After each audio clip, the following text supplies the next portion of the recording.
Всем здравствуйте! Сегодня 13 октября, Беларусь. И я вам хочу показать, какая сейчас у нас гортензия. Вот бонфайр, а внизу прекрасный безвременник. Он немножко уже решил прилечь отдохнуть. Вот такие прекрасные цветочки у нас.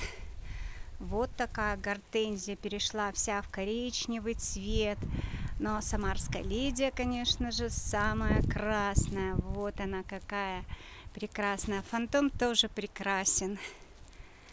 И здесь тоже у нас прекрасно себя чувствует безвременник. Вот еще гортензия сохранилась. Вот такая гортензия Лаймлайт. Красивый куст. Ну и опять, конечно же, выглядывает безвременник. Он радует нас осенью.